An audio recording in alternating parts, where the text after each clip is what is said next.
Teresita Blanco, dear sister, and today we're reading Saturnastra, Chicot. This is chapter 21, part 1, the Sphinx of Little Sophia. Before the dragon riders abandoned Veragerung, it was said that his city was protected by a dragon.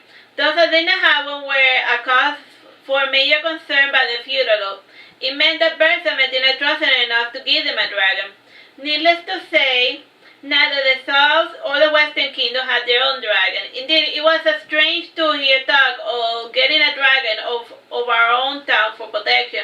Amberaldus was vehement on this new idea, and as of late he had become far more outspoken.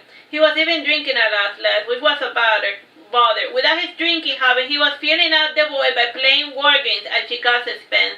Their disagreements were causing a lot of tension inside the manor. By the end of spring, when the wooden wall was finally built, Amberaldus felt like trying Chicot's ideas. His negotiations in Veragerung in the form of letters had not proven profitable. In fact, he had gotten a letter mocking the very idea of giving a dragon to a town in the middle of nowhere. Chicot explained to him that dragons required too much high maintenance. In fact, a bed of gold for a single dragon was enough to bankrupt them. The financing argument eventually persuaded Amberaldus.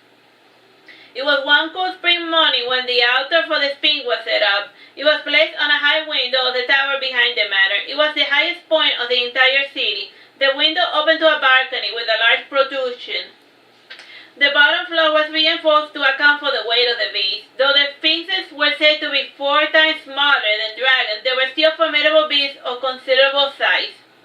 For the gifts, we laid out items that the sphinxes could not regularly find in the wild. Chicot reasoned that they were like necklaces, tiaras, makeup, and ribbons.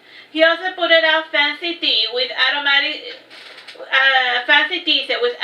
tea, cakes, and pastry. A day passed and nothing happened. Chicot laid out the gifts again at the same time. He also added a compact, a silk-cloth, and an ornamental carpet. Again, nothing happened. Gita, who saw Chicot's arrangement, asked, "Are all sphinxes females?" "The male to female ratio is 1 to 5, the same as elves," explained Chicot. "Really, I never noticed that there were more girls than boys among the elves," I commented.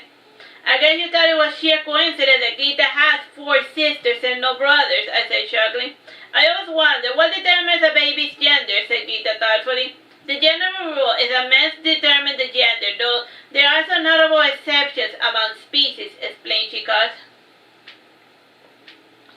"Also, if I don't father a son, then it's my fault I